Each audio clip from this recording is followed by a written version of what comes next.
What's up out there? I have been working on an Exsanguinate Chieftain. He is currently level 85. I've had an absolute blast playing this. I love Exsanguinate. I love the skill, and it's been fun actually transitioning this from I followed two different people's build guides for the Scion portion of it, and then last league I adapted it over into a Juggernaut, loosely following those two builds. I took some ideas from each one and then modified it into my own. And now this league, I've tried it onto the Chieftain. Now you might wonder why I would put it on Chieftain. And quite honestly, it's because of a couple of reasons. First and foremost, this Death's Fury. Enemies you or your totems kill have a 5% chance to explode, dealing 500% of their maximum life as fire damage. I do not believe this counts as your fire damage. This is just them 500% of their life as fire damage. So if you can catch an explosion off of this thing, it is awesome.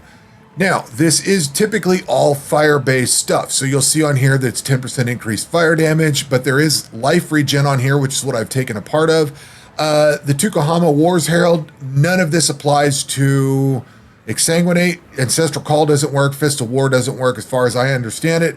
I believe the ascendancy points in here are pretty much the same as what the gems, the support gems are, and those don't support this at all. So there's no point in taking this. Same thing with the Sun's Roar.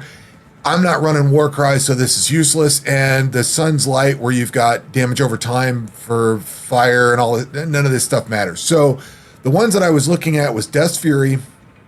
The one that intrigued me a lot was Flame's Advance, which has non-unique jewels cause increases and reductions to other damage types in a large radius to be transformed to apply to fire damage, which again does not apply.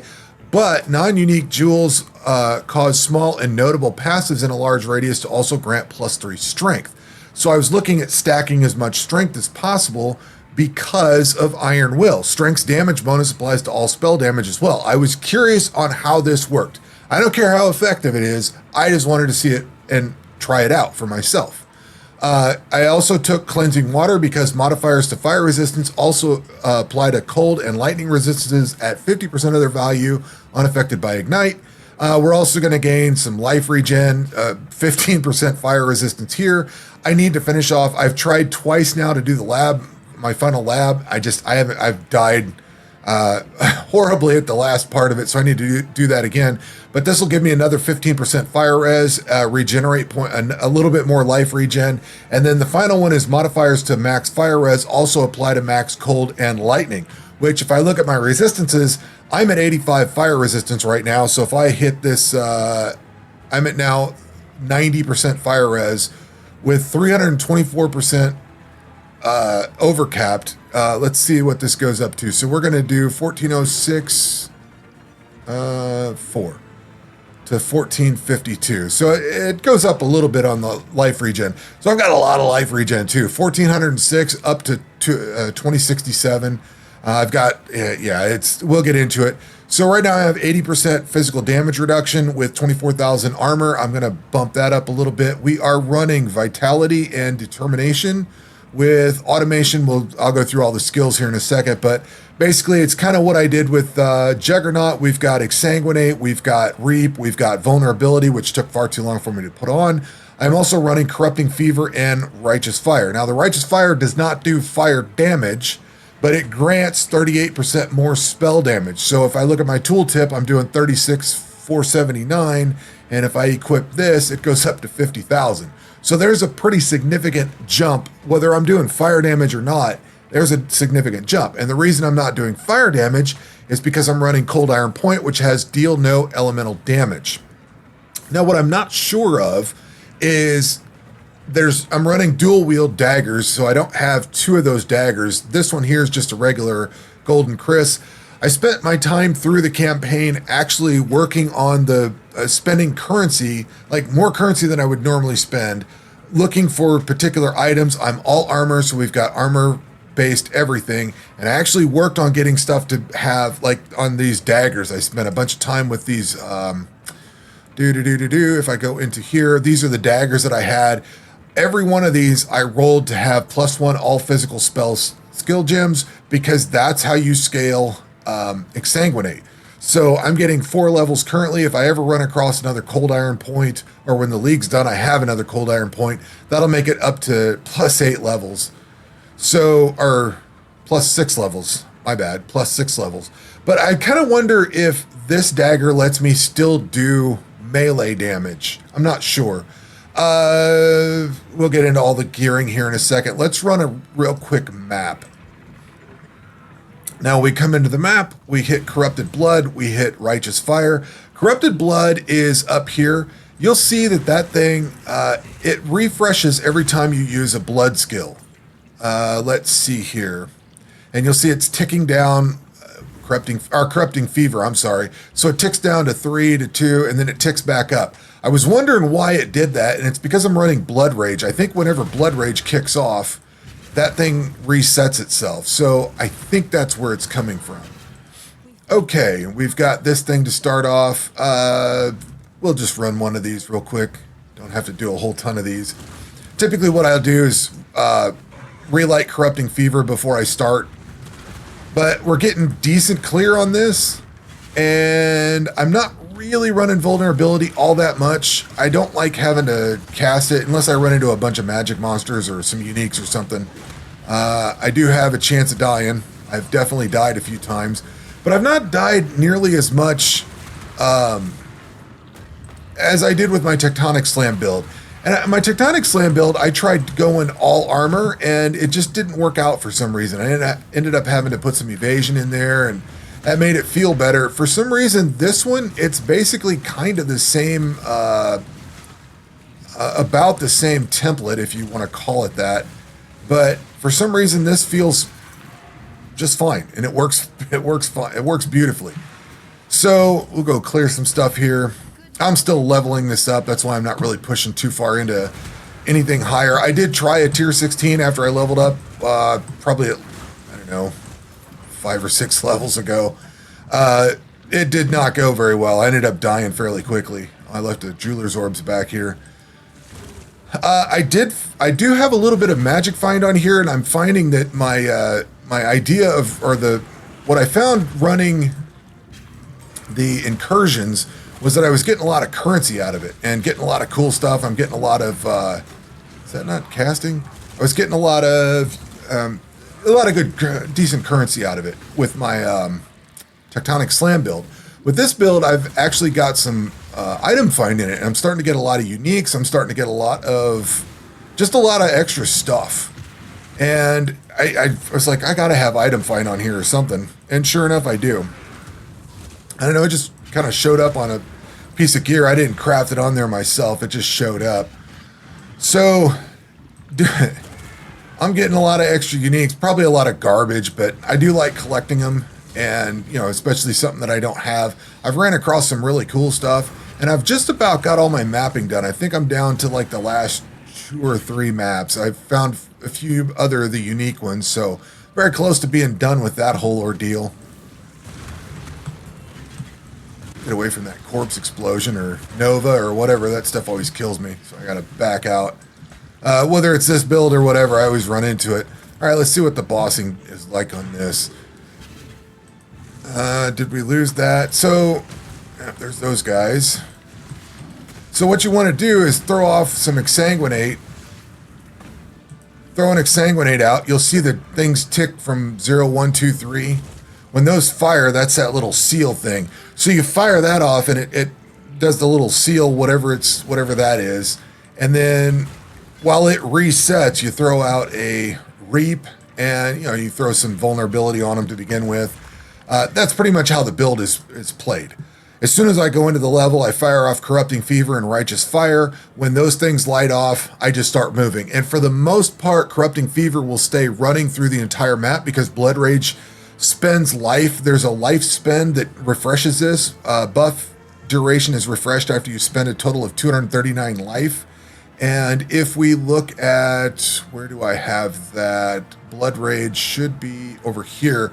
So Blood Rage spends 31 life. Somehow it ticks it up enough. It does eventually run out and quit here and there, but for the most part, it stays up and running through the whole map. So Let's look at the build itself. I've got up to 803 strength. I've got 181 int and 152 dex. I'm trying to push my stats up as much as possible. I don't think I need all that much int except for upgrading my items. So I might be able to throw some tattoos on or something. I'm not sure on that exactly. For gear, I've got the Cold Iron Point. We've got this rune or Golden Chris, which is basically a rune dagger base type with an implicit. Well, it's not even an implicit. The rune crafting we get from the town thing. I've got 29% increased spell damage on it. I don't know if global crit. I think I'm critting. I'm not sure. I probably am. I don't think I've taken anything that doesn't crit. My accuracy is not great either, so I'm not sure if I need to bump my accuracy up on this, or I don't know. There's the node where you can take where hits can't be evaded, but I'm not sure that this is a hit. So I still got some things to work out. And I don't know that my accuracy is consistent. Like I've got pretty low accuracy, 47% for chance to hit and 37% chance to hit evasive. I don't know how much that plays into the spells, but I'm assuming it does, so I may need to worry about that. And I don't know how to correct that necessarily with spells. I know how to correct it with like slams and stuff like that, but I don't know that this consists of a hit. I need to do some more research on it, maybe test it out. I could put a point into that and see if it gets better or not. I don't know. We'll look at it, but this has +1 level to all physical spell skill gems, a little bit of physical attack damage, leeches mana, which I don't think matters because this isn't an attack. We gain 2 mana per enemy killed, which doesn't matter because I'm really not using mana. And then I also crafted on 46% increased spell damage. Basically, I crafted this thing up to +1 level of all physical spell skill gems, threw the rune crafting on, regaled it, and then said, okay, cool, crafted on increased spell damage. For the helmet, I've got increased spell damage for an implicit, increased area of effect, which I'm not sure if that applies to this or not. I haven't totally tested out. There's some strength, there's some int, there's some life, there's some fire res. And then I also put +1 level of socketed AoE gems on here with increased area of effect. For my armor, 3186, this is a Legion plate. It's 3186 armor, a lot of armor on that plate. I left this on here. This is Eater of Worlds. I might change this one. It's got 10% of physical damage from hits taken as fire. I've got a lot of fire res, so I figured if I get some physical damage, it might shunt that off a little bit. I know this is not Bone Shatter and it does not apply, but I left it on here. I think I ran out of currency. I finally bought some more, but I just kind of left it where it's at. +1 to max fire res, so that's why I have 85 fire res right now, is because of this. Otherwise, it'd be 84. A little bit extra armor, increased armor, max life, more regen. I also put 6% increased attributes on here. For the gloves, we've got 795 armor, chance to suppress spell damage, mind throwing speed, which I need to ditch that. I know that totally doesn't apply. Like I said, I ran out of currency. Adds fire damage. This just kind of came with it. In fact, this got extra cold res. I need to convert that over to fire. Increased stun and block recovery, which I'm not too concerned about. I've had to put dex on here because I've ran short on dex. And then on my boots, we've got increased cooldown recovery, which I believe helps certain things out here and there. Increased movement speed, 5% increased movement speed on top of the crafted 22%. A little bit more strength, some armor, a little bit of max life, 48% fire res, and some more stun and block recovery. For my belt, this has got 24% increased global physical damage, which should apply to what I'm doing. Energy shield, mana, increased stun duration on enemies. A lot of this doesn't matter. Reflect damage, 34% crafted fire resist.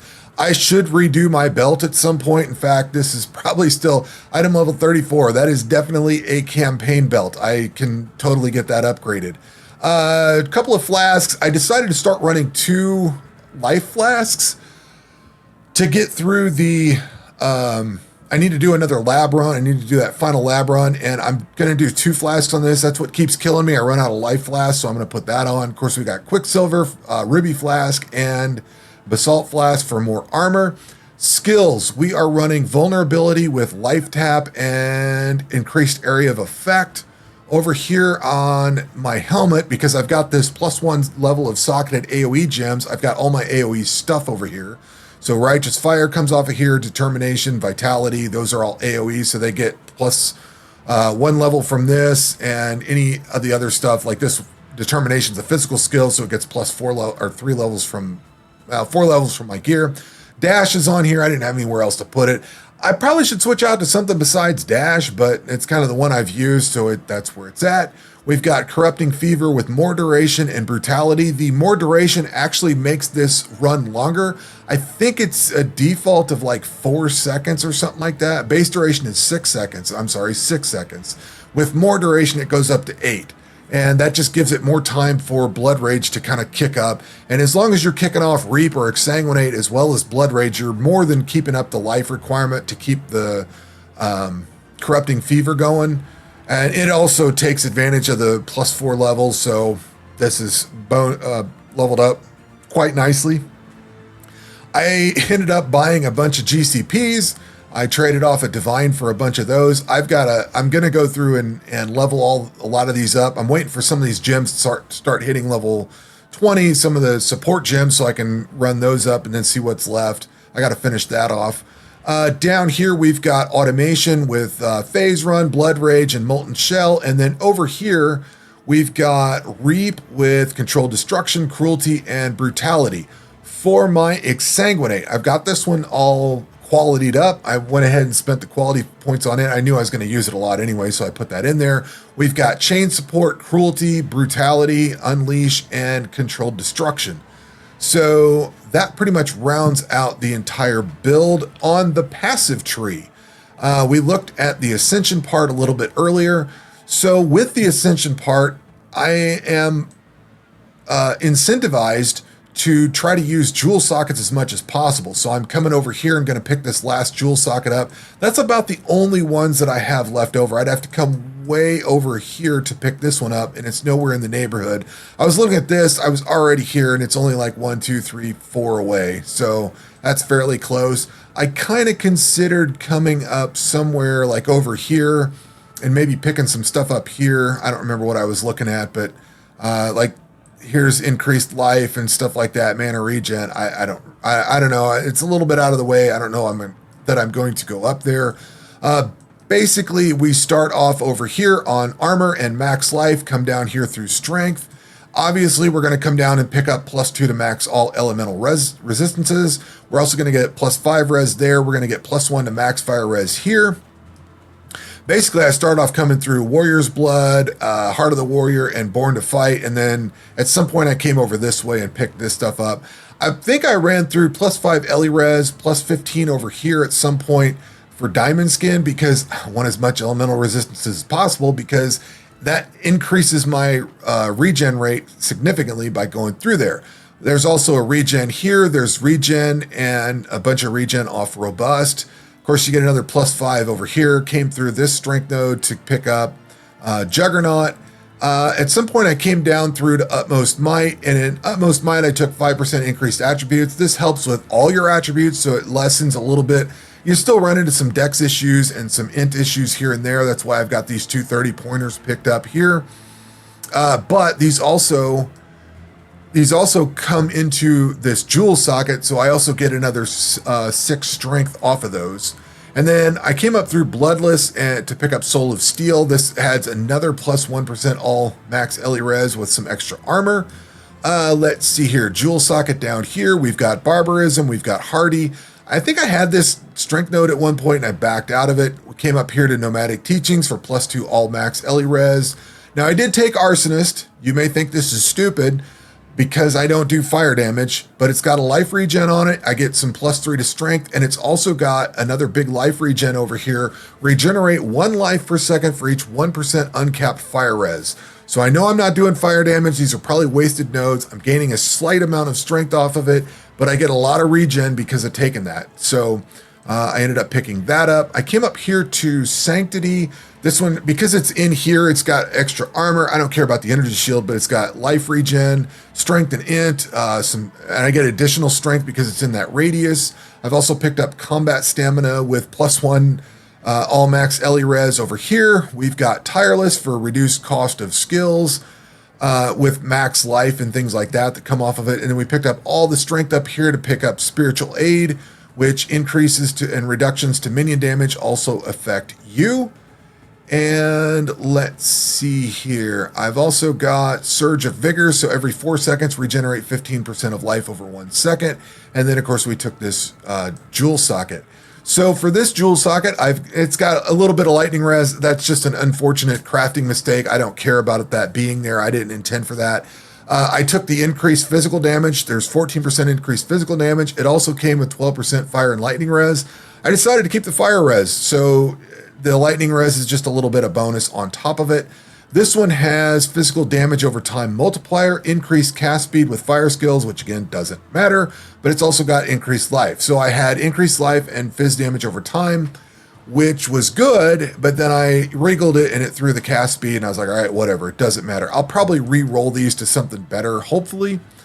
This one's also got, this one's just increased, the other one is increased damage over time multiplier. This one's straight up increased damage over time. And then increased damage with, increased spell damage while dual wielding, which I am, with another 11% fire and lightning res. So picking up some extra lightning for whatever, that really doesn't matter. Really doesn't matter at all. What was I looking at over here? Cold and fire.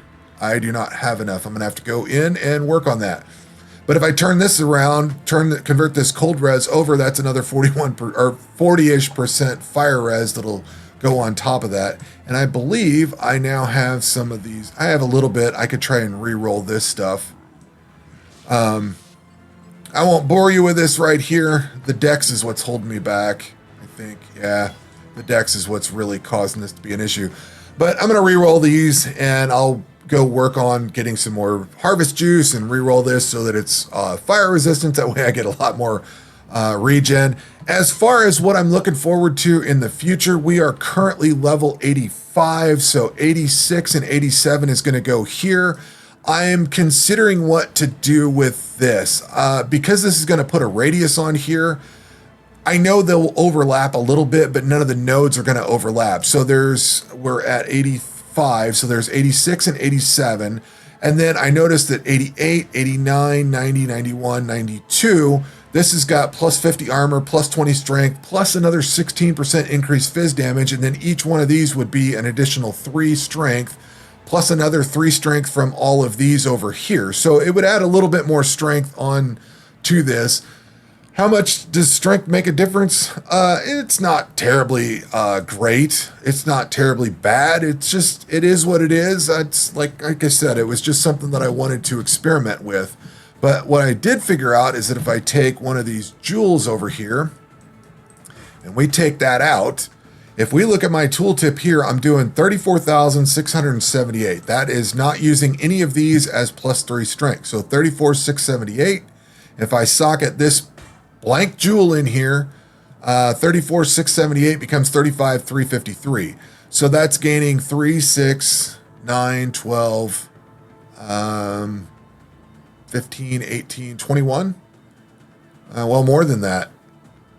So, well, my math is definitely not my strong suit. So we're getting 1, 2, 3, 4, 5, 6, 7, 8, 9, 10, 11, 12, 13, 14, 15, 16. So 16 of those.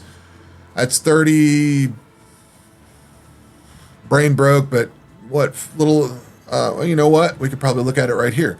So that's going from 719 to 779. So we're adding 60 strength by going into that. Yep, my math is definitely way off. So adding 60 strength takes this from 34.6 to 35.3. That's what, 600 damage. I mean, it's not necessarily a ton, but it's a lot of base strength that gets added into however it gets added into it. And, you know, of course, adding all the other skills or all the other stuff on my armor. So, you know, this is scaling up a little bit more as I add more stuff. You know what I mean? It builds up. Is it that big of a difference? Is it some massive difference by taking this? Probably not. But like I said, I wanted to experiment with this. I wanted to try it out and see how it works. The other thing I would like to try on here, of course, I want to try Righteous Fire, but the other thing I'd like to try is to take, well, I've got my 4th vow. I forgot about that thing. I ended up putting that back over here. One thing I had considered, what did I do with that? Oh, I put it back on my other build. You could do Bone Shatter of Carnage with the Pillar of the Caged God. And I saw somebody else use that, and they built theirs with a lot of strength, and they had like, I don't know, 1,000 strength or something like that. So kind of some of the reason I wanted to do this here was to test that out, was to see how all this strength stacked and just tinker with it and see how it ended up, how much of a difference did it make. I could easily, because there's not a lot of, there's nothing on here for spells specifically. Everything in here is basically life regen and armor and things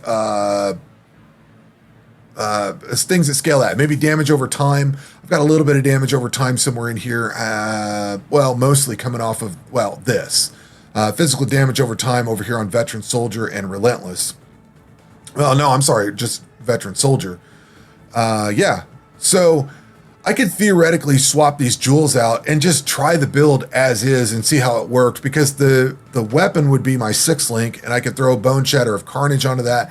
I don't believe I have Bone Shatter of Carnage yet, though. I have Bone Shatter of Complex Trauma, but not the one of Carnage.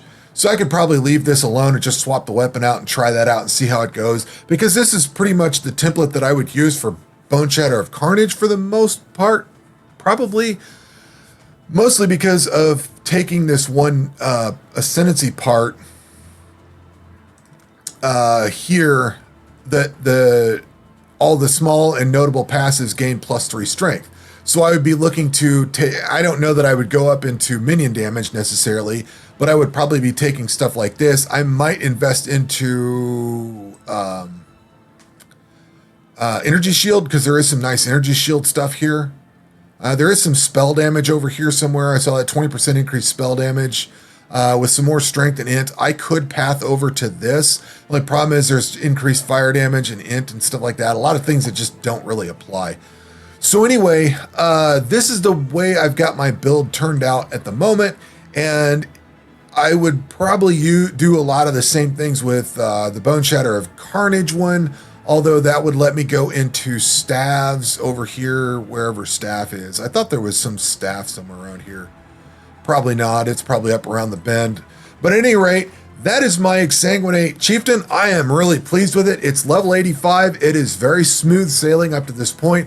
Now, where I've typically capped out is level 90, because it stalls out hard into red map somewhere, and it just doesn't really do as much damage.